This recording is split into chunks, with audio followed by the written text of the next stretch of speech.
Hello there. Who are you? This is the Zodiac speaking. Closer.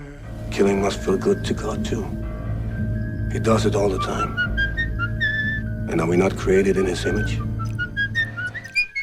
We all go a little mad sometimes.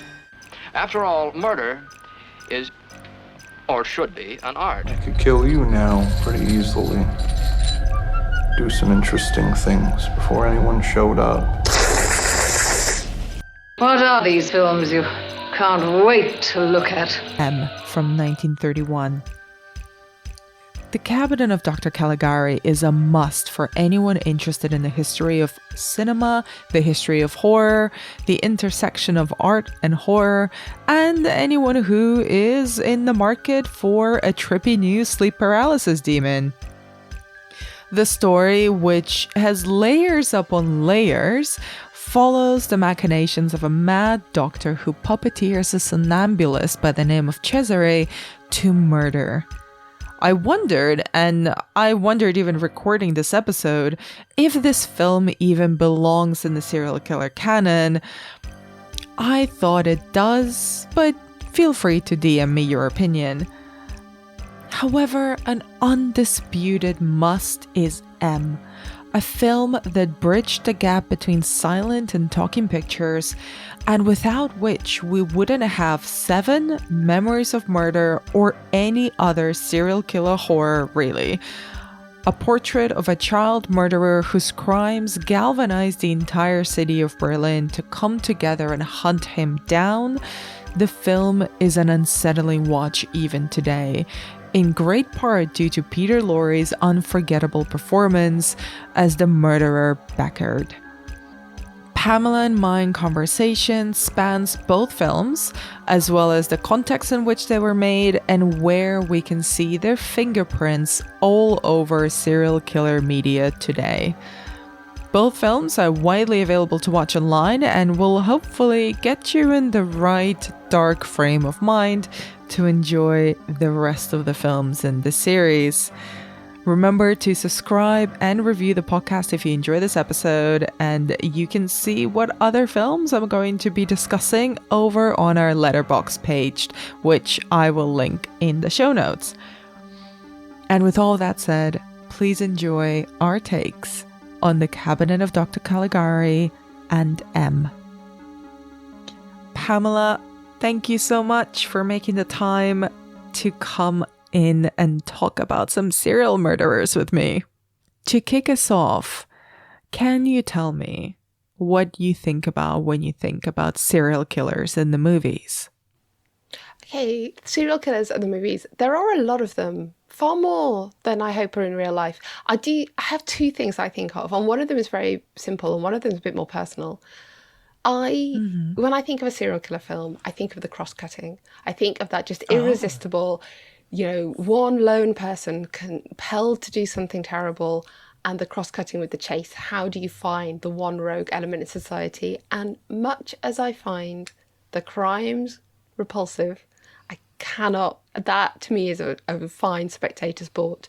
The hunt for the killer, whether you're like in Psycho, you're spending more time with the killer than you are with the detectives, or, either way around, I cannot resist the thrill of the chase. Sorry.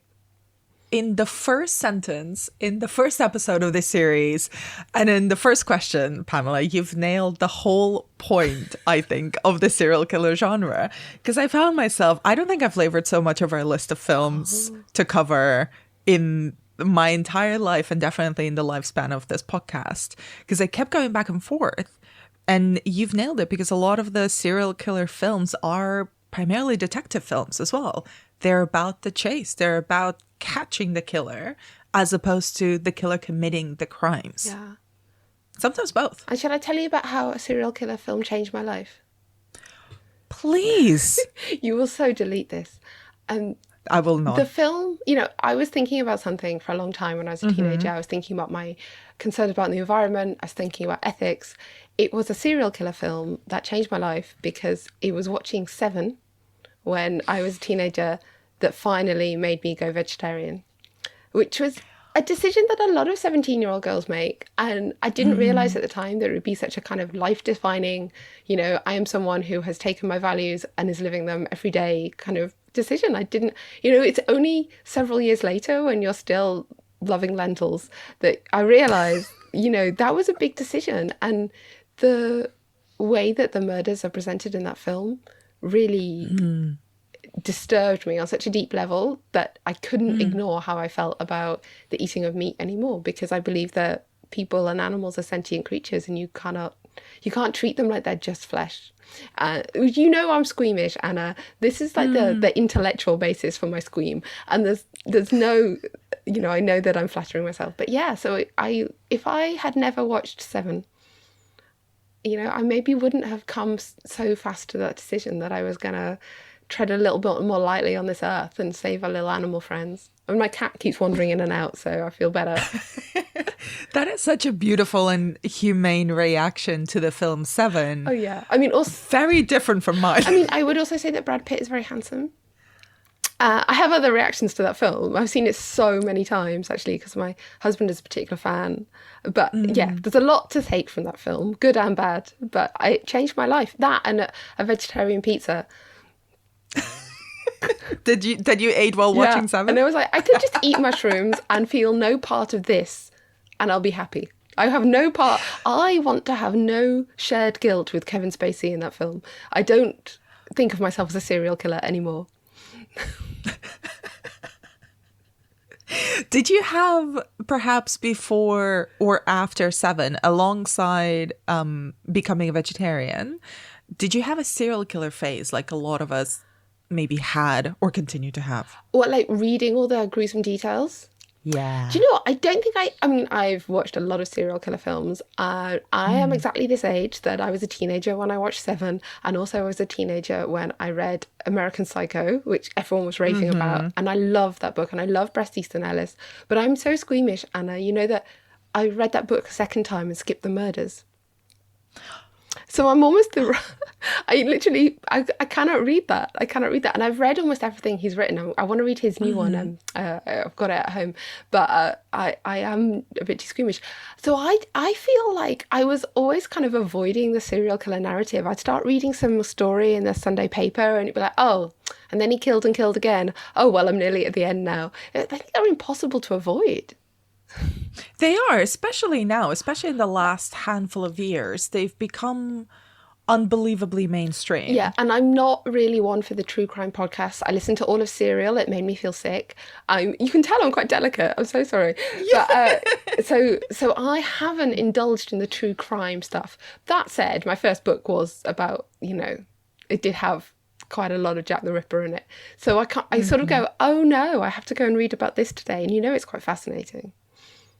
It is fascinating, particularly because it's all about the chase. And since he was never caught or identified, well, I mean, there's many, many theories, but the Jack the Ripper case continues to be about detective work. Yeah, and I think that is so important in our idea of serial killers. There is this idea that they are just out there. We don't know why. And it's often about the idea that they've been caught, but we're boggling at how long they went undetected, like how many times they were able to strike, or it's that fear that they're still out there. When my mum and people of her generation were younger with the Yorkshire Ripper, it was a huge impact on women of like my mother's age, and I talked to people about that, and the impact it had was absolutely horrific. So the idea that probably the most famous serial killer of all time has never been found, that just really speaks to the really big deeper needs about this. People do crimes every day, but we don't really understand. We can't quite bring ourselves to understand, to get close to why this particular crime happens. No, but I think the entire serial killer genre, both in horror, literary fiction, true crime, and everything else, is kind of, alongside the chase, is interested in the question of why are you doing this? And we have to deal with that with fiction, I guess. I mean, whenever there's a film about the Holocaust released, people say, should we tell stories about it? And you think, well, how can we not? Because we don't understand. We have to understand. We have to ask questions about it. It's the same with the serial killers. I act all coy. But one of the films on the books I read recently that I loved the most was Boy Parts by Eliza Clark, which I'm sure you've read like 7 times. It's like the female American Psycho. You know, it just comes back and you do wonder why. Why is this in people's imagination? And why is this something that other humans do? And half of fiction is, why do other humans do this? And I think that's a good segue into the films that we're talking about today, because both of them are sort of interested in the why as well as the chase that we were talking about. But I wonder, I was questioning this myself for a long period, but I wanted to talk about The Cabinet of Dr. Caligari. But I wonder what you think. I'm a bit undecided myself, even though it's the first film that we're covering here. So starting with, you know, ambivalence. Yeah, I love to live in the gray area, as you know. Do you think The Cabinet of Dr. Caligari, the 1920 German expressionist film by Robert Wiene, do you think of it as a serial killer story?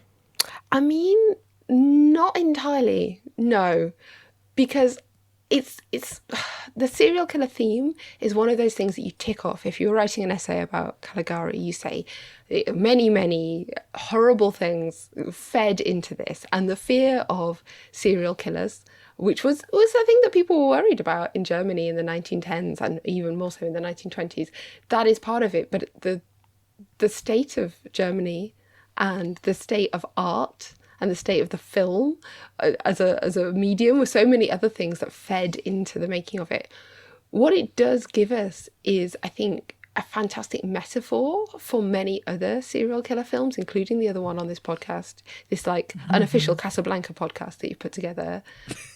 You know, with Peter Lorre and Conrad Veidt, which is the idea of the person who is completely at the mercy of their impulses. There is no stronger image of that than of Cesare, the somnambulist, who is not just sleepwalking, but is sleepwalking and is controlled by someone else.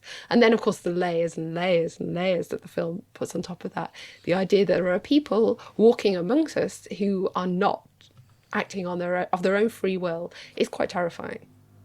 And I've seen it credited multiple times as kind of one of the first true horror movies in some places. What do you think makes it different from other horror films of early cinema?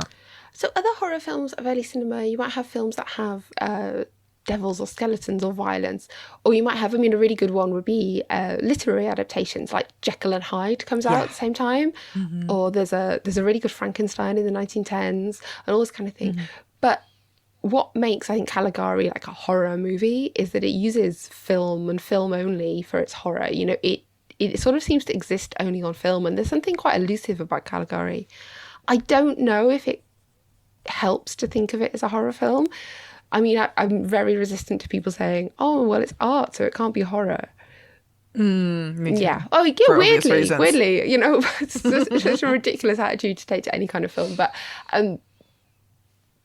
what they were trying to do doesn't line up with what we might think the sort of the remit of a horror film is, and I think it fits into a lot of concerns people had about what the film was, what the film could be, what it should be, what its relationship was to other art forms, and scaring people. I don't even know how high on the list that was. Well, it's interesting. When I was rewatching it, and I watched it kind of, I think watching Caligari, same as watching Nosferatu, is kind of a rite of passage for anyone interested in film history, but particularly anyone interested in a horror film. You know, you kind of want to see something from 100 years ago, and almost as a test, wonder, is it going to scare me in the same way, you know, considering we have 100 years of cinema and of horror films, the changing dynamics, the changing fears and anxieties, the new technologies, all this jazz. And there's something still very unsettling about Caligari for me. And I thought about it as, you know, oh, is this the first horror film? We love to do these declarations and the first, the last, and the most of something.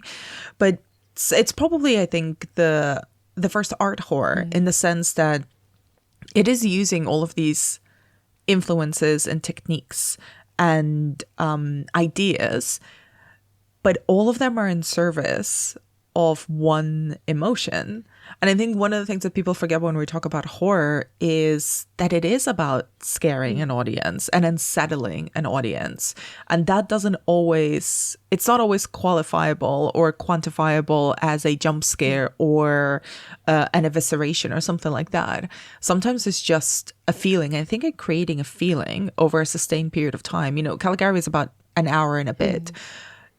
Creating that unsettling environment over an hour and that eeriness maintaining itself for over 100 years, there's something quite unique about it in that sense. It's not scary in the sense that, say, The Conjuring is scary, but in the sense that I think if I were to compare it to a more contemporary film, like Skinamarink was unsettling and eerie, and kind of the basic idea of it, of, like you said, someone being either controlled or completely subservient to their impulses, that transcending through the screen a century later really unnerves me, even today. Well, I think you make a really good point, because what's scary? I mean, what's scary? Well, the monster behind the diner in Mulholland Drive is scary. A jump scare, as you say, is scary. But what's really scary is losing your mind. Which is what happens in Caligari to so many people. What's really scary is coming face to face with your own mortality. What's really scary is having to do something that you can't bear against your will. And so it scares you with all these other things. And, these are perfectly good things to be scared by in a horror. The idea that, your life might end at any minute is basically the primary kind of focus of the scares in horror. And that's what happens when people encounter this in ambulance. How long have I got to live? And it turns out not very long at all. And, there's always that moment, I think, in a kind of classic horror, you think of, my reference points are not as sophisticated as yours, the kind of Halloween, when you come face to face with the person, the creature that wants to kill you, you realize your time on this earth is gone. That's the primary focus of the scare. And this is what Caligari does. It says, you have a short time on this life and you can't trust yourself, you can't trust anyone else. And here's a world that looks like the real world, but also looks so far away from it that it's unsettling in every image. I think the kind of pity you feel is quite, it's that pit of the stomach feeling. There's one still that's really popular from this film, and definitely was the still that I had seen before I actually watched the film, which has Conrad Veidt, and he's holding the woman, Lil Dagover, and he's on that sort of narrow path, very tilted zigzag path, and he's kind of hunched over. And, he's the monster that's abducted this young woman, but also, he looks so pitiable, and the world he's in looks impossible to navigate. That is terrifying. How do you move from A to B in the world of Caligari? Well, you don't, because there might be an A, but there's not a B. Or the B is kind of slightly squiggly and facing different directions and doesn't even look like a B, but people are telling you that it is a B. I mean, people talk about the plot twist. This film twists on itself. If you twist a strip of film, you've got a Mobius strip. This film begins and ends in the same confusing place. It could just keep going and going. We don't know what. We haven't had that satisfying character arc. We haven't had the satisfying resolution that's been taken away from us. Essentially, we realise that the madness just continues. The trauma continues. And just to put it a bit into context, how that twisting narrative of the film, can you put it for me a little bit in context of filmmaking of the era? Oh, okay. So, I mean, the film essentially has this very simple story, which is about a sort of crazy guy who looks like Schopenhauer, played by Werner Krauss, who has this sleepwalker, has a sideshow attraction, and he makes a sleepwalker, and that's Conrad Veidt, kill people. But we have this framing device, which has someone remembering us, telling the story. So we set it back in this world that would be, in a way, quite familiar to German audiences, this world of the expressionist stage, this world of a kind of art, architecture, and stage technique that is familiar to people from the 1910s, expressionism, transferred to film. But the framing device, which a lot of people take credit for, I mean, Caligari is a film where you realise, success has many fathers. The people who claim to have made this film, quite a long list of people, including Fritz Lang, which is very neat for your podcast. What? Yeah, no, I was not aware of this. No. Well, apparently he was down to direct it at first, but then he went off to make The Spiders, and he is one of the people that claims to have come up with the framing story. So many claims about this film, and they're often often quite easily or not so easily verified or what's the word? Undermined. Debunked. I love the word debunked. Let's debunk what some long dead Germans said about the film that they made and I didn't. So we have all these people involved in it, and the framing device does confuse people. A lot of critics always, whenever they saw a film with a flashback in, they said this is confusing and people won't get it. That's not so confusing. It's the fact that the framing story comes up with a neat resolution, an explanation for everything, and then complicates that further. So we have an ending without resolution in the end. We just have the idea that people are trapped in their own delusions, and no one is a reliable narrator. No one understands the truth of their circumstances. And you might be mad, or I might be mad, or someone might be able to make me mad. The writers of the film were pacifists, had met, during the First World War, and they said that the film is about the First World War, and that it's about the idea that men were sent to kill on behalf of other people. Some people said, oh, yeah, that's what you decided it was about afterwards when it was a hit. But it was a very popular thing. I mean, the First World War, soldiers in that war did feel that it was a pointless war and they were being sent to the front line for no reason. And it is terrifying. And then, obviously we'd had the flu epidemic. And then, of course, Germany was in quite a poor state following the First World War. So it was a ripe time to pick up on all these themes of darkness and say, do we know who we are? Do we know where we are and why we're doing what we're doing? And do we have free will? So yeah, the twist ending is an addition, and it's so essential to the film. And it also really complicates the figure of Cesare, right? Because even though he is, and I think, like you said, I also remember seeing a still of him, not the one where he's hunched over, but one of the close-ups of Conrad Veidt's face with the really extreme makeup, the almost triangular black marks under his eyes, so that his pupils, his actual eyes, looked even unnaturally white almost, and he's so skinny and dressed all in black, and his hair is jet black and really flat. It's this really phantasmagoric figure, and he is the killer. We see him murder in the film, and he's like almost not really a person, because we rarely see him speak. He's under control of the doctor, but then with the twist ending, he's just a guy leaning against the wall, with a flower, not really saying that much, with a flower. He's awake, and he may be mad because he's in the asylum. I'm sorry for using such a basic word. He may have difficulties, but he seems to be sentient. He seems to be awake, and he seems to know what he's doing, and he seems to have no interest in murdering anyone. He's a poet, not a killer. And, it's quite a romantic figure. I mean, in the best serial killer films, and let's just say this is one, you do have a certain wrench of sympathy, even if fleeting, for the killer. And I think Cesare, who isn't in control of his actions and may, when it's revealed, turn out to have nothing to do with the murders, if they even exist. Exactly. Is quite sympathetic, even though he looks uncanny. He has this striking look. I mean, Conrad Veidt had a lot going for him. He was a great actor. Great cheekbones. Oh my gosh, the cheekbones. The cheekbones. And if you ever would like to meet a man who's as good as his cheekbones, Conrad Veidt, lovely man, really, really a good person, He stood up for what was right. He stood up for the Jews. He stood up for the gays. He stood up against fascism in all of its forms.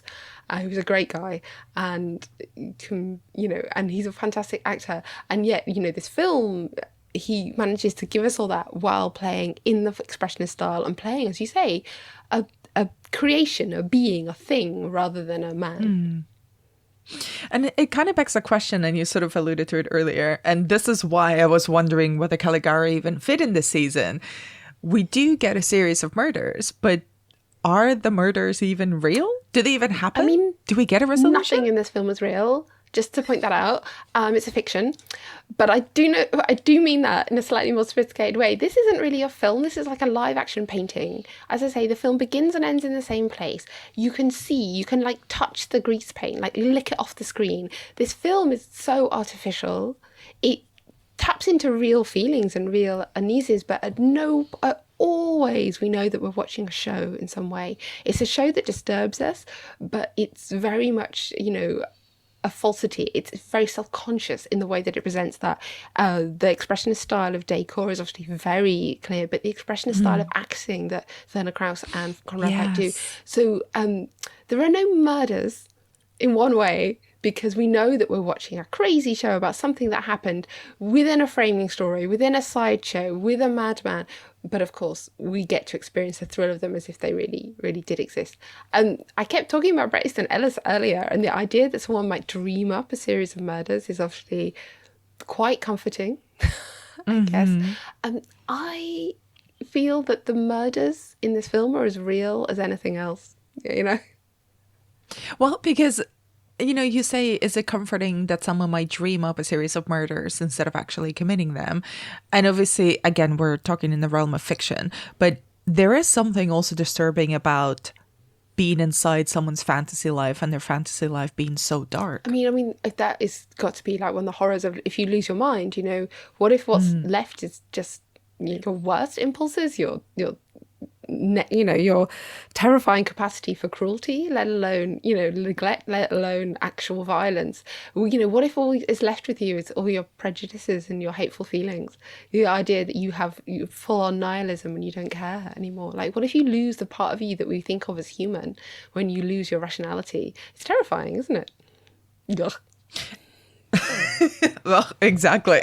But you alluded to it earlier, and I'd love for you to expand on kind of how you think the acting, the performances, particularly Conrad Veidt and Werner Krauss, who plays Dr. Caligari. And it's really much there's other characters, but it is about the relationship between them at the center of the film. How does the whole expressionism of the film carry through into their performances? So you got like this kind of like Frankenstein and the wretch kind of dynamic. There's something inhuman about someone who would do that to another human, and there's something inhuman about the vessel for these crimes, right? So both the master and the creation. And they are acting in a style that we would call expressionist. And, everyone likes to say any film from the 1920s that was made in Germany that has a few shadows is German expressionism. And, it's absolute beeswax. And even this film, a lot of people say, well, it's not really that expressionist, because expressionism refers to a look and a style and to a kind of theatre. And they are acting in the expressionist style. You will see so many actors come from the German stage and do a sort of a variation of expressionist acting in more naturalistic films or in semi-expressionist films. I say that this film has got to be like 95% expressionist. I wouldn't worry too much about the bit that isn't. But those two performances, in contrast to the other performances, the other characters we don't care about so much, are expressionist. They are moving along, it's like dance, they are moving to create shapes with their bodies and shapes with their faces that are slightly uncanny, that echo the slightly distorted angles and lines that we see and backgrounds that we see in the decor. I would say Lil Dagover's got kind of an expressionist face. I mean, especially with that wonderful makeup. There's something really uncanny about the lines in her face. But yeah, Conrad Veidt and Werner Krauss are doing expressionism here, and they do variations of it in other performances, but this is pretty pure. And what do you make of or how would you kind of describe the character of Caligari, who is, within the story of Caligari, is the puppet master? Well, I mean, this is the sort of the tyrant. He's the overlord, he's the master, he's the puppet master. It's a brilliant way to put it. And this is one of the things that people have found if you thought that Caligari was terrifying in 1920, it gets a lot more terrifying in 1933, and it gets even more terrifying in the 1940s, because it's this idea that tyrants can control people, the idea that people can be misled by a bad leader, and that is why, Siegfried Kracauer wrote From Caligari to Hitler, the idea that there is that a dangerous character who can get enough people on his side can destroy a whole society, because if you find these people that people are enthralled to, they will do terrible things. And I'm not talking about American politics, but I could be, honestly, I don't know where this podcast is going out, but let's just say that this week in Britain, we had a bit of this. We had people in power saying terrible things in order to whip up a mob in this case. But, in Caligari, it's one person, but we see the crowd reaction, and we see how one dangerous leader, one dangerous sort of charismatic man can, provoke so much disaster in a society. You mentioned Conrad Veidt's kind of standing up throughout his entire life to fascism and kind of for the right things, the things that we even today can know to be the right things, but people maybe did not know in the 1930s. How do you think this performance kind of affected or marked his subsequent career, both in Germany and then after he immigrated to Hollywood? Yeah, so he went to Hollywood, and he also spent a lot of time in Britain. He worked with Michael Powell, and we love him over here. And the reception to this film, this isn't a story about how many people went to the box office and put up their popcorn. This film was received around the world quite often as the art film. So it plays at the London Film Society in Britain, and who pops along but Virginia Woolf, and writes one of the sort of defining essays on the nature of cinema. She really finds something fantastic on the screen there that she thinks is the future of this young art form. Of course, what she's talking about is a speck of dust on the projector lens before the film starts. But, we move on. But, he is associated... Genuinely, she's disappointed when the movie starts. She's like, that was amazing. That was an abstract shape that struck terror into my being. Oh, Caligari's pretty good, though. It's fine. But, he's associated with this high peak of art cinema. And, of course, he can embody something really sinister. And you see this in other of his roles, like The Student of Prague, the doppelganger film, The Man Who Laughs, where the makeup that he uses has obviously been taken for the Joker, who's quite scary, quite prevalent in society, probably a kind of serial killer in his own way. So he's associated with these strong, terrifying images of horror. And, of course, he's got a German accent and German name. And, so he plays Nazis. He is considered to be a great actor. I mean, it's wonderful to see him in The Spy in Black, where he plays a kind of good character. But yeah, he plays Nazis. And for someone who stood up to fascism almost before we think of the history of fascism really taking root in Germany, he made different from the others, from the first campaigning gay films, straight man.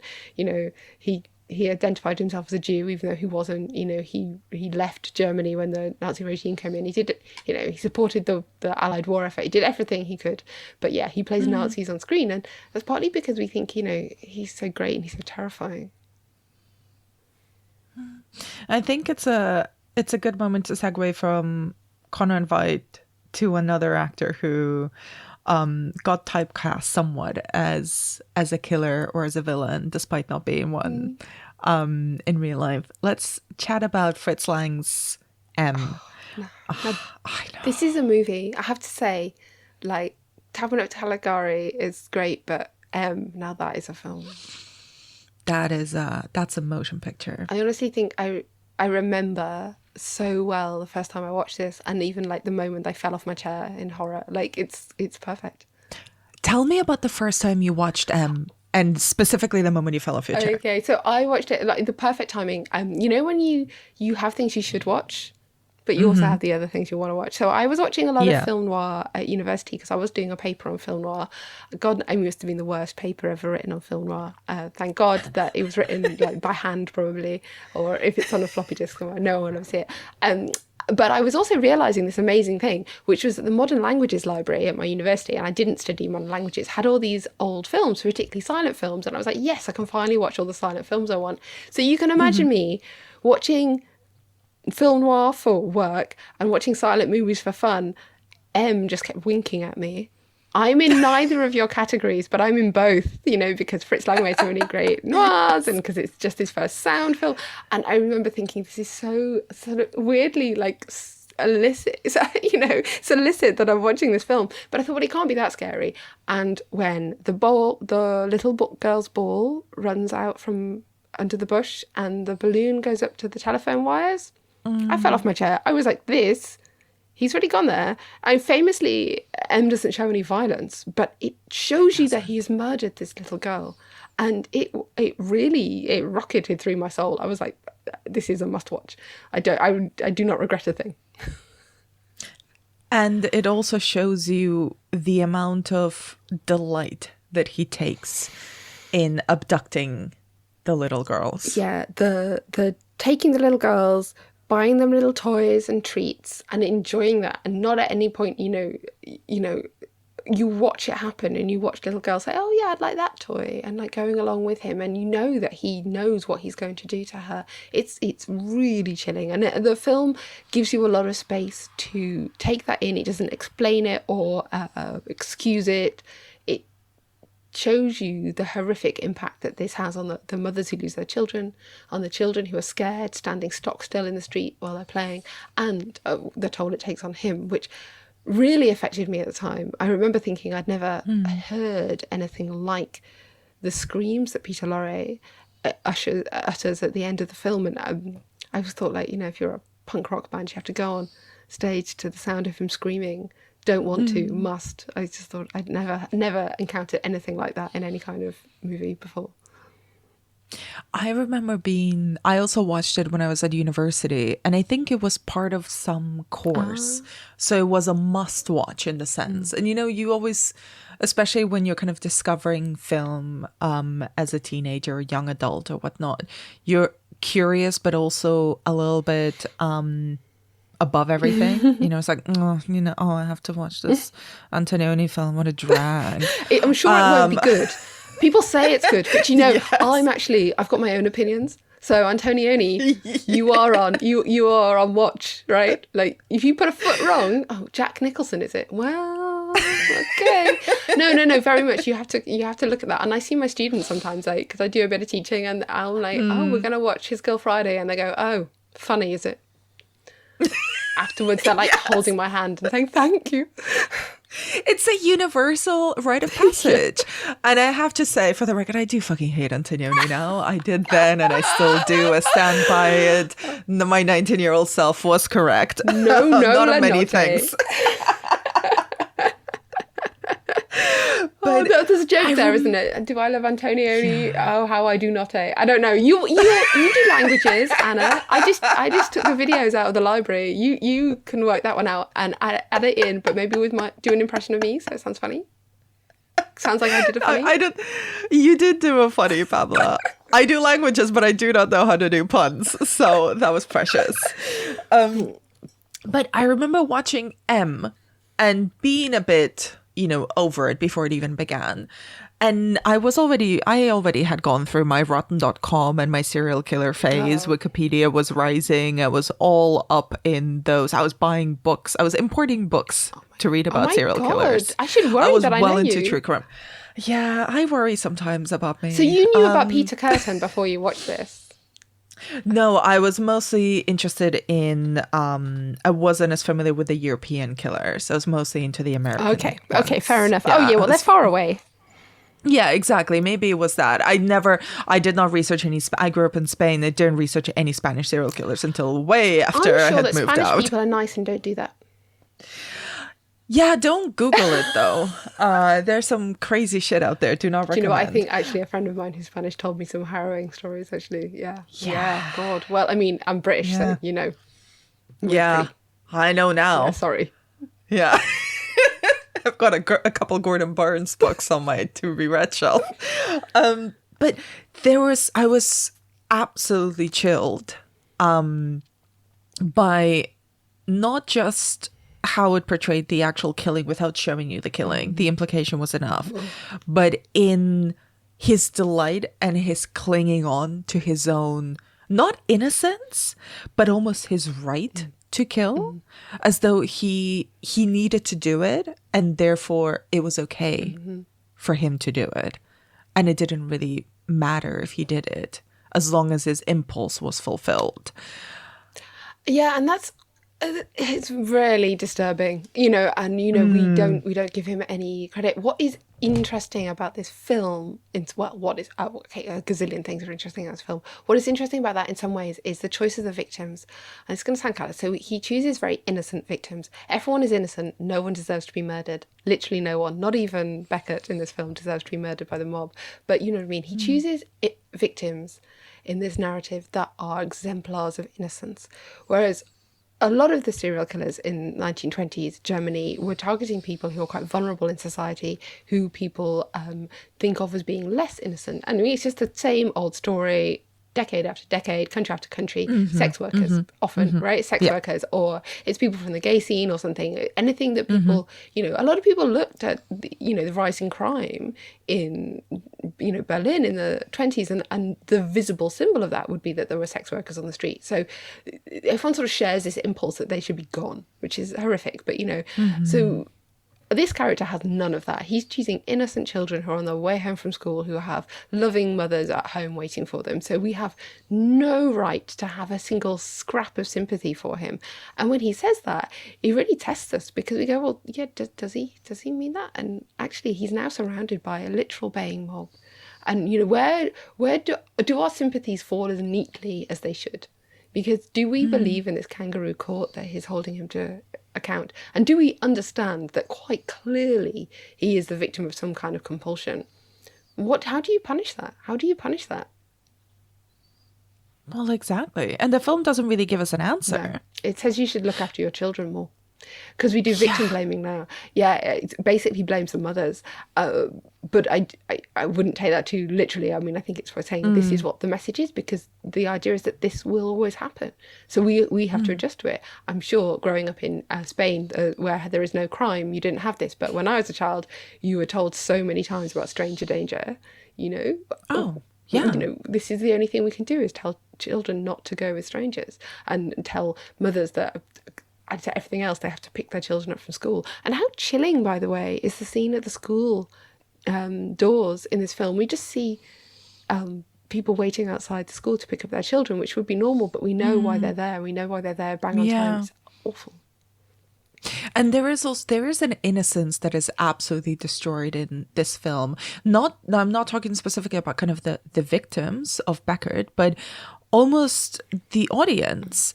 And I wonder about this as well. I was reading something about kind of how about children growing up in cities, and kind of the lack of, say, community that sometimes occurs in big cities.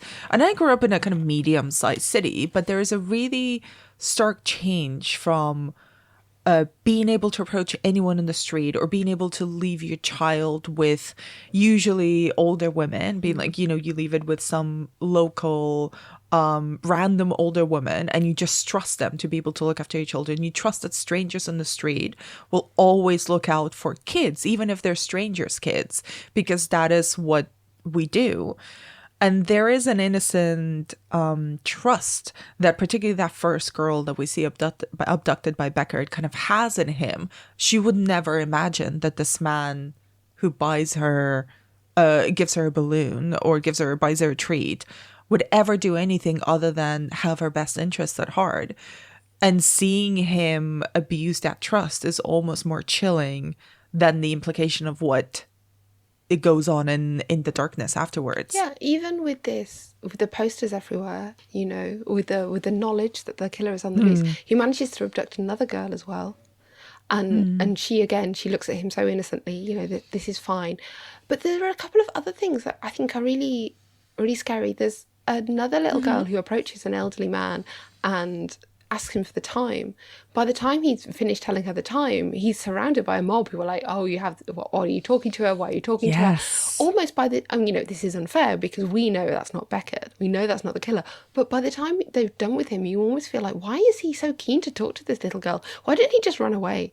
And we've already had another conversation where some quite rich men are joking about, oh, well, they'll be after you because I've seen the way that you look at young girls on stairwells. on steroids. And it's true. Some older chaps do look at young girls in a way that is not. I would follow them because they would like to look at them. And there's this sense that there's Beckett, but there's a whole world of danger out there. And I think the photographs when we see the children playing, when they're standing almost still and there's so much space around them because they're so unprotected. We have this kind of high angle camera. You see these children, they're so vulnerable, they're ready to be taken. They're not in a safe group, they're not like, I grew up in small towns really, or villages even, and you would know that you could go into a certain shop or you could ask a passing person. I got lost once in Birkenhead shopping centre and an old lady found me and took me back to my mom, no, Birkenhead is not it's not the place you want to lose your kid, but still it was fine. But they are entirely at the mercy of this very hostile world. And if we know anything about Germany in the 1930s and Berlin in the 1930s, it felt like a hostile world for everyone. And so everyone's fears are projected onto these innocent young girls, who just want to get home from school. So talk to me about how the film deploys all these different perspectives of the different strata of the city, because we've not just got the parents and the mothers, we've got the underworld, we've got the police, we've got the kind of the criminal bosses, but also their underlings. We've got kind of the what do they call them? The beggar society? Yeah. So you've got you have the underworld, the organized crime. I was reading about them. Apparently the organized crime units in Berlin at that time, their front was wrestling clubs. So they were pretending to be wrestling clubs. I didn't know this. I was just like, that's great. Just like wholesome, strong men, but they would also pick your pocket and actually send out several people to do it. So we have this wonderful whole depiction of a city, and it's really interesting how many early sound films are these great city films, from like Blackmail to Under the Roofs of Paris to M. Of course, it's all very chilling and dark in this. We see all these layers of society. We see rich people. We see the police, and as you say, the criminals, the mothers and the beggars, and we see that all these people are disparate but can be brought together. One cause can unite them. We have conversations that are started by the police and that are finished, overlapping sentences, by the criminals. We have this sense that there is one common purpose, although, and this is quite terrifying, it's the underworld organisations that manage to catch Beckett before the police do. They get there before the sort of police work will do it, because there is this power in the crowd. Power in the crowd which becomes more and more terrifying, actually. You think it's going to save us because we're going to expel the serial killer, but actually it becomes this quite sinister force where everyone's hatred of the serial killer turns into the baying violent mob.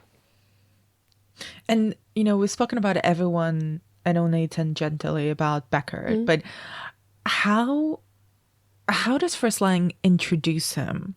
Because before we actually meet him or see him, we see him, but only through the sound of the whistling, through shadows, through people talking about him. He's a monster before we meet him. We are terrified to meet him, but we know we have to. We know this is all we have to do. The entire city wants to find out who is he, who is the murderer. That's what the posters say, we see the shadow of him on the poster, which is a great trope. I don't know who did it first. That this film did not do it first. Of the shadow of the killer over the wanted poster. And he has this leitmotif. So, one of the things that makes this such a great film as an early sound film is that we use all the best techniques of silent cinema and the best techniques of sound cinema. So Peter Lorre, Beckett, whistles The Hall of the Mountain King, and it's completely incongruous, but we know that now is the sound of the killer. It's actually not Peter Lorre whistling, because he couldn't whistle, which makes me feel like kindred with him, but it's Fritz Lang. The director himself is the one who plays the killer on the soundtrack. Was it actually it's Fritz? Yeah. Although maybe he just took credit, but I think it's Fritz, and it's beautiful whistling. So we see this man who's harried and persecuted, who's worried. We see a man who's quite terrified because he knows he's going to get caught sooner or later. And the film also, I wonder if this is the first one. I'm sure maybe Fritz Lang would say that it was, but I don't know if it is in the history of cinema. We spend an awful lot of time with Beckett by himself, and then with Beckett pleading and trying to escape. So he's almost framed as a victim of the mob, even though he is the killer. He is the monster of the film. Yeah. I mean, and we have enough information to know that his murders are horrific. I mean, the police say, so we all remember what we saw, and it's obviously terrible. But yeah, no, we spend a lot of time with him because I think Fritz Lang was interested in that criminal psychology. I mean, this film was written by his wife, Thea von Harbu, who wrote like so many of his films. They took very different paths in life. One chose Hollywood and one chose the Nazi Party. But, she wrote these amazing screenplays for him. And they are interested in the criminal psychology. He'd been making the Dr. Mimuse films where you have this incredibly charismatic, dangerous, shape-shifting criminal who hides behind a shadowy organisation but also puts himself in full view. So we're interested in how these devils operate already. And this one, we say, what is the lowest crime? And therefore, what is the kind of lowest kind of villain? And we have this scared, scruffy, harassed, beaten man who has this, Peter Lorre, it's his first starring role. And if you don't know what Peter Lorre looks like, kind of looks like a serial killer. Oh, that's so mean, Pamela. No. He has a quite disturbing look. He has this vulnerability about him. He's a hunched, sort of stocky guy with these bulging eyes, and he's a fine actor. And he's a wonderful actor. And he had a really difficult life, and I don't. And he also had to work with Fritz Lang, which is hard enough. I will ask you about that later. But wait, why did he have a hard life? I'm not super familiar with his life story. Well, he had an accident and then he got addicted to the morphine. Oh. So a lot of the time when he's working in Hollywood, he's either in the throes of that addiction or trying to overcome it. And, I think he drank a lot, I don't, so you see actually a lot of his best roles, you see, one of the first things he did when he went to Hollywood is he played a character that's very like Beckett in M, which is, he played Raskolnikov in Crime and Punishment. And if you want to see how Hollywood adapts Crime and Punishment, as someone who I know is familiar with the Russian classics, I encourage you to take a stiff drink first. But his performance of Raskolnikov is, of course, wonderful because he has that haunted look, and so even when you get him in silk stockings later, there's always something a little bit harassed about Peter Lorre. And he's wonderful in that way, but he can do comedy. He's very sympathetic and very pitiable. Well, I think pitiable is the right word. And when you said that he looks like a serial killer, because they look like everybody else. Yeah, but there's something the thing that upsets me about him in this role the most is that he looks almost childlike in some scenes. He's got this roundness about him, which makes him kind of such a different image of the kind of almost phantom-like Cesare from Caligari, who looks like a very angular shadow. He's all long limbs and really skinny and muscular and with those deep dark set eyes. And Laurie is this very almost puppy looking creature, very short, very round. He's not much taller than the girl that he's abducting, and which makes it even more upsetting, the fact that he looks so unassuming and unthreatening. I think you're the one with the shelf of really disturbing books, Anna, so I don't know too much about the serial killer psychology, but there's one way of sort of thinking about it which I think comes up again and again, is this slight sense of Arrested Development. Why little boys, little girls, will kill ants on the pavement. They will tease puppy dogs before someone tells them that it's mean to do that. They will do things that are quite cruel, and then you say, no, think about the feelings of this other creature, and they say, oh yes, I do appreciate that, and you become a rounded individual. I have summarized many years of child development, and obviously the serial killer sort of doesn't quite get to that phase, and there's also that slightly thing of why does this person want to spend so much time with young people? And very often, chillingly, the victims of serial killers are quite young people, and you can explain it away by saying, oh, well, he's just quite young at heart. Oh, he also likes those comics. Yeah, no, he doesn't. He wants to kill them. And so, you have this thing, it's both the mask for his crimes and also perhaps an expression of why he hasn't developed past the stage where you realise that if you hurt other people, you hurt other people. They have feelings too, and you can't just, whatever gratification you might take from whether it's punching someone on the nose or, doing something more dastardly, you can't give in to those impulses. I don't have impulses to punch anyone on the nose or to kill anyone, by the way. I'm talking theoretically. Just for the record. I'm such an unviolent person. I know you are. Because you've seen me provoked, Anna. And even when provoked, you were the most polite person I've ever seen provoked. But you mentioned earlier this really guttural scream that he does. And I want to talk a little bit about when Beckett is apprehended. Because when he knows he's cornered, he really behaves almost like an animal who's frightened of being caught. But when he's apprehended by the underworld and marked with that chalk M on his back, M for murderer, though I'm not entirely sure how you say murderer in German. Someone will correct me, I'm sure.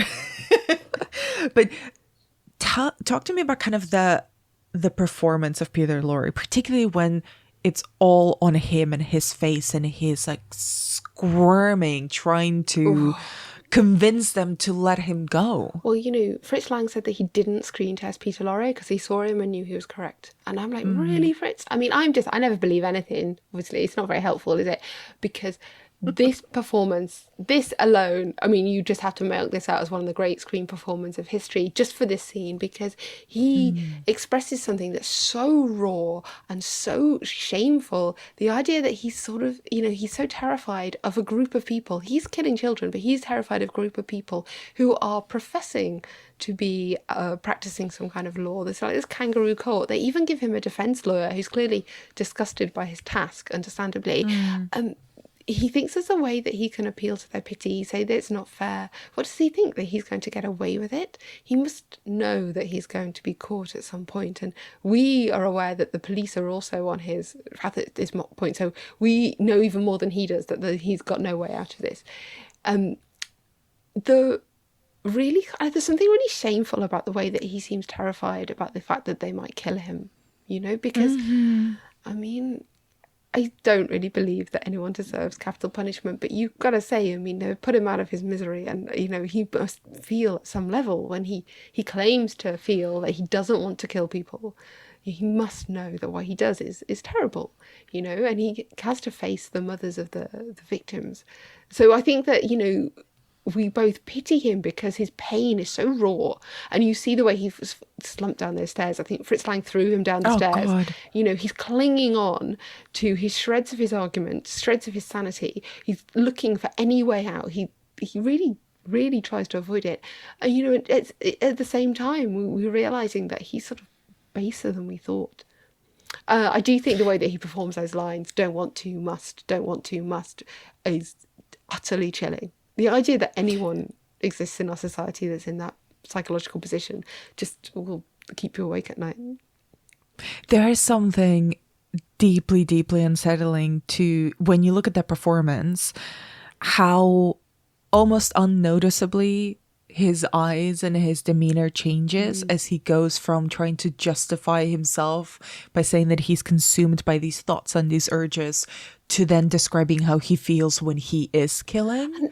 In the process of it, it's terrifying. And all that momentum that's been building to, we want him to be caught, we want him to be caught, we want them to find Beckett, we want the underworld mob with their very canny group of beggars. Can we just say the beggars do win the day? Like, thanks. Yes, they do. There's a bit of political satire here, social commentary, we love it. But, that then goes into a little bit, I think we want to hear him talk about it. I think we want to understand. If he says something, will it make us understand? It doesn't quite, because I don't think any of us can quite meet him there in that place. But yeah, there's such a sort of pace to the whole film and to this scene, and the fact that it's still not the complete version, that we've still got bits missing is quite distressing. But you wonder what further horrors there were in this movie.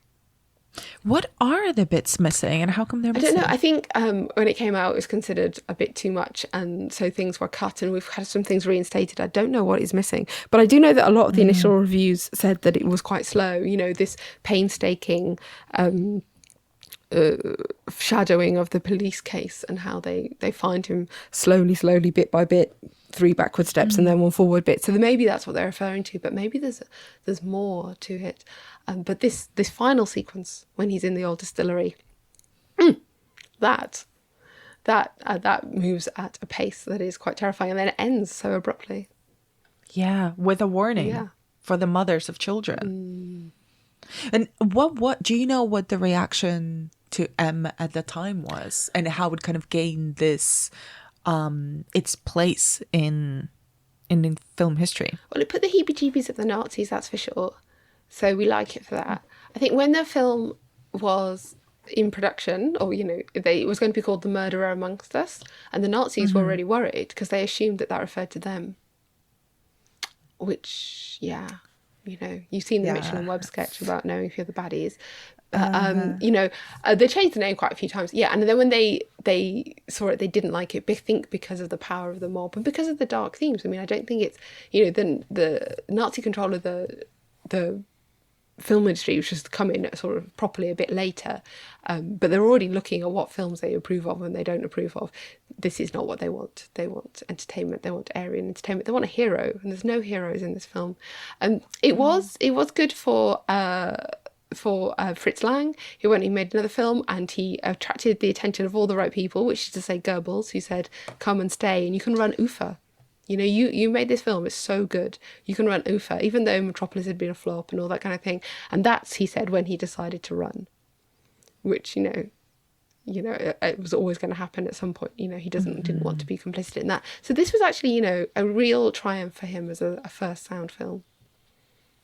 And how does he, you mentioned before that this film uses both the best techniques of sound filmmaking and the best techniques of silent filmmaking. How does it bridge that gap?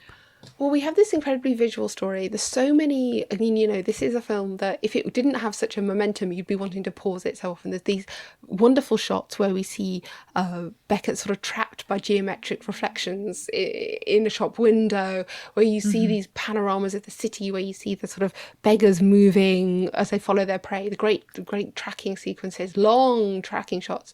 So we have this wonderful visual storytelling. The chalk M could not be better, and the way that Peter Lorre looks at his own shoulder, I don't know how long they spend just lining that up. He looks at this being the marked man. So the visual storytelling, like the death of Elsie at the beginning of the film, which is you see purely just the discarded balloon and the discarded ball, and it's more chilling than anything else. But we also use sound in a really interesting way. Sound to give us these sort of stark images of the city, and it's very selective sound. So you'll hear voices and you'll hear noises, but very often you hear nothing at all. There's no music, there's no comfort here, and it's uncanny. It's like almost watching a diagram of a killer being caught, because there are long sequences when he's being chased where there's no sound in the city at all. And there's this absence that you feel everywhere. The absence of, the absence of the children, who create a lot of background noise in the city, but the absence of security, absence of people out on the street because they're all terrified, because they're indoors, because of this killer. And he amplifies the silence as well as amplifying key sounds, such as the whistled Hall of the Mountain King. And then we culminate with some of the greatest noise ever recorded in film, which is Peter Lorre's screams. This is where I insert Peter Lorre screaming.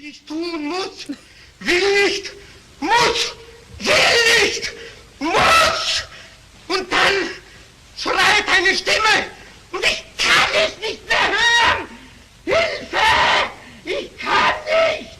Ich kann nicht! Ich kann nicht!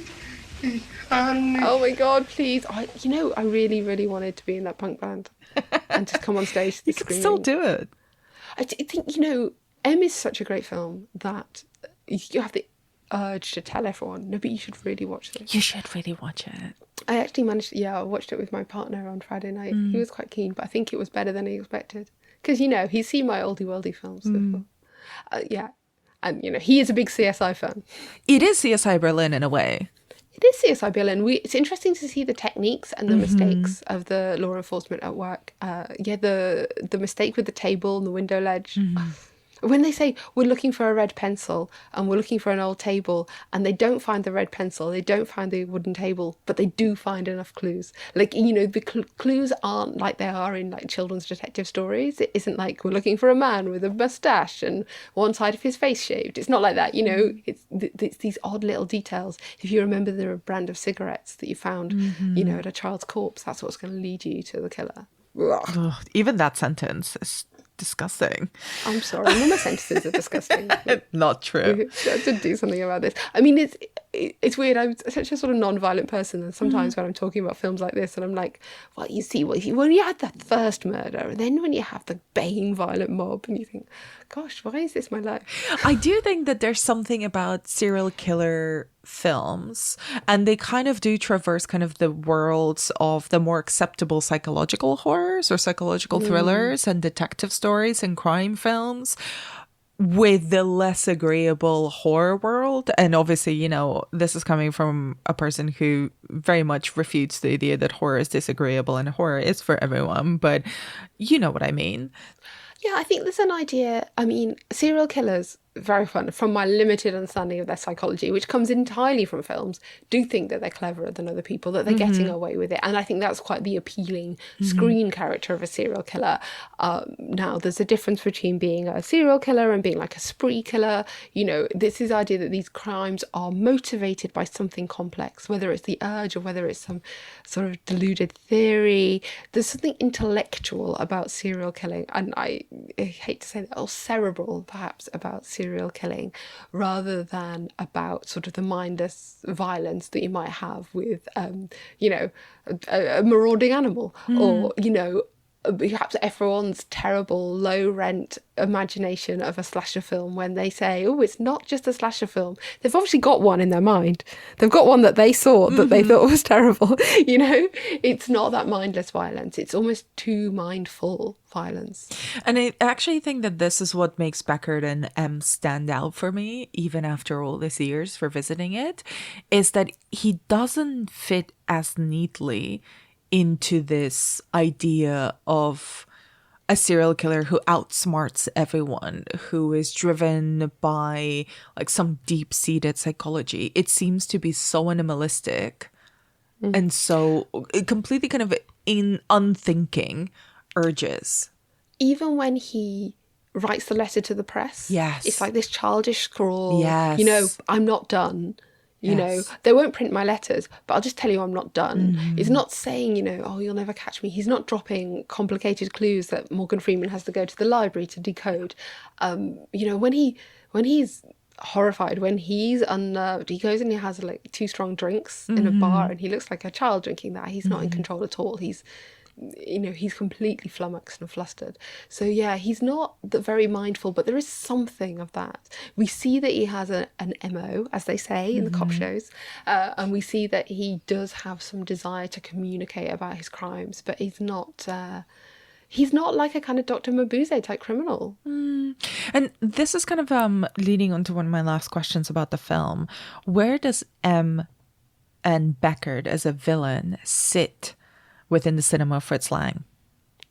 Ooh, that's not a question that I was necessarily thinking of. But he does have these men who are just like led into danger because he's he's for all the things that Fritz Lang did, and I mean, we haven't got time. He really was the master of film noir, and you have the hero who was walking further and further into danger. So whether you're following the serial killer or whether you are the serial killer, we have someone who's like steeping more and more and more in violence, that kind of big heat kind of thing. And he does have those moments like in the big heat where people acknowledge that there is something in common on both sides of the law, there isn't, the world isn't just goodies and baddies. The kind of world is all villains, and some of them are pretending better than others. Shouldn't laugh at that. I'm laughing at the beautiful sentence though, and at the terrifying sentiment. Yeah, I mean, I watch a lot of Gloria Graham movies, and I don't know. Can you imagine how the silent films and the film noir and then M, and I was like, well, there we have found the perfect film that combines everything. Fritz Lang's films are so rigorous and so controlled that you always know that you're being taken somewhere very specific. And this film takes you around the streets of Berlin in this very rigorous pattern, and towards Becker and his capture in a very rigorous pattern. Everything else is quite random. Everything else is a mess, you know. The reality of the story is that, that children are being plucked at random, and how, even with a cavalcade of watchful beggars, can you find the one evil man in the full city? It's impossible. But Fritz Lang will lead you there. He sees people, walks people into danger all the time. Victims of their own desires, human desire. I mean, that was the film, right? Human desire. Yeah, that was the film, but also I kind of want to refute the idea that murdering children is a human desire. I mean, what is the human desire here that is so dangerous? That the fact that we're all on the right side of the law, we all think that he's bad, but so many of us would have found ourselves in the distillery dispensing rough justice. I think that's the thing that's really terrifying for the audience. Yeah, that is the darkness, and it's not as simple as saying mob mentality. I think it's almost a very violent sense of justice. And we can absolutely seen that in my lifetime in this country when we had like the sort of the Sun campaign about paedophiles. It's a campaign that sort of gathers momentum because people know that they can get on one side of this, and we all feel the same way about these crimes. And you get to the point where people are using the word name and shame, and perhaps more enthusiastically than is always warranted in every single case. It's we all like a sense of right and wrong, but when we cling to those ideas, sometimes we stray into the wrong. And wrapping both of these films together, where do Casablanca. Yes. We're moving on to Casablanca, another notorious serial killer movie. Well, there was a lot of killing happening. There was. Yeah. But where do you see the influence of, I mean, they're very different films, but where do you see the influence of Caligari and or M on subsequent crime/horror films? I mean, I think M is everywhere. Yeah. I think M is everywhere in these films. I think, if you're making a serial killer film and you haven't watched it, or crime film, and you haven't seen how this deploys all the crime fighting forces and the criminal elements of the city, if you are making a film about a city and you haven't seen how this gives you a sense of the city from a soundstage so brilliantly, I think you're missing out. And although I don't think that Fritz Lang did it the first, I know he didn't, that scene of the shadow of the killer falling across the wanted poster, that's become a trope. And I think it probably came from M. I think... So, let's just give Fritz the credit. Why not? I know he didn't do it first. Do you remember who did it first? Well, I know that it's in Pandora's Box. Oh. But we can talk about that later. Yeah. I mean, probably before, who knows. With Caligari, it is this visual reference point for everything from paintings to pop videos to films. I mean, you'll have people looking a little bit like these characters. You'll have a jaggedy background, a lot of stage design, just harks back entirely to this kind of expressionism. And where do we know this expressionism from? We know it from this most famous of all the expressionist designed films. This is the famous look. So we see the influence of Caligari, but I'm not sure. I think you might know better than me where I see that in subsequent killer films. Well, I'm curious to discover that. Because as I go through the season and these films, I'm going to be looking at the relationship between them. I'd be interested to see where it really does come out, because I think influential is a word that's really easy to apply to Caligari, because we know that look is so powerful. You've seen it reproduced and painted and referred to, but where it actually comes out in other films, I'd be interested to see. Whereas I think that if you look at other sort of Hunt for a Killer films, you're going to see the fingerprints, the DNA of the fingerprint scene is so good. The fingerprints of everywhere. Well, my instinct is that Caligari's influence is in the structure. Is in the plot twist, the layering of the narratives, the twisting of the perspectives, particularly when we're thinking about unreliable leads. you know, especially unreliable figures of authority that are presented to us as kind of the pious or the trustworthy ones, or the killers that look like killers, you know, look suspicious, but are actually quite harmless in the end. There's a lot of that in serial killer movies. Unreliable leaders, unreliable killers, and unreliable narrators. Like, nothing. It all falls away from your feet. And that's my experience of watching Caligari. I watch it, I'm enthralled, I'm thinking this. It's almost like 5 minutes later, it's gone. It's gone. It's past. It's a very greasy film. It slips right past me. Have you ever seen any of the remakes of either of these films? No, I haven't, actually. I've seen lots of bad accompaniments for Caligari and bad prints of Caligari, if that counts. But no, I've not seen like Joseph Losey's M or anything. I'm really curious about Joseph Losey's M, which I think is from the early 60s, if I'm not mistaken, maybe early 50s. But there is a version of Caligari with Peter Gallagher and Mikhail Baryshnikov as Cesare, made in the 80s, that was screened once at Sundance and has never seen the light of day since. And I've only seen little clips of it online. I'm sure there's a copy somewhere on the interwebs. I am so curious because it's so... Exactly. Baryshnikov. I mean, that's when you just find an actor and think, who would they play? What classic role would they play? And you think, well, let's get Baryshnikov to play all the Conrad Veidt roles. Yeah. Exactly. But particularly that one. Interesting. Get a dancer to play this role that is pretty much like a dance role. Yeah, it's all about the body. But he's got that face, Baryshnikov. He does. And those big blue eyes. I mean, I don't think he wears the Cesare makeup in the film from the stills that I've seen, but still. That is a man that could look both harmless and creepy depending on the light. Yeah. Oh, and he'll have such great control. I mean, it could be one of those where there's a great performance in a bad film, but who knows? Who knows? I'm That's open intriguing. to both. Pamela, thank you so much. Always a delight to have you on. Always a pleasure to speak to you. And always deeply humbling to listen to your sentences. It's always so lovely to talk to you. And I will, you know, I keep thinking, I can't go on this horror podcast. I know nothing about horror, but you find the horror within me. And for that, I'm truly grateful. And maybe slightly perturbed, but you know, that's the price you pay for knowing me. I'm a nice girl, really. And I think you are too, no matter what you say. Yeah, regrettably, I am. You are.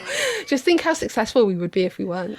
I think about it daily, Pamela. It's terrifying. It's absolutely terrifying. You know, when I said to my students that I was going to go and record an episode of Final Girls, they got very excited. And this one girl just looked at me and did like a heart symbol with her hands. And I was like, yeah, because it is quite lovely, despite, you know, the gore. Yeah, that's so sweet.